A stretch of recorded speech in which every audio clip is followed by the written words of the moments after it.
so epic and awesome to get up early in the morning before all the kids wake up, before my puppy needs tending to, before my husband gets up, and to prepare my mind and do things that matter to me, perhaps read a book, have some tea or coffee myself, and just get ahead of the day.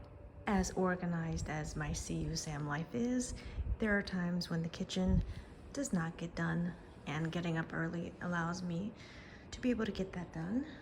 And I like at this hour to make some coffee for my partner, who will be getting up shortly.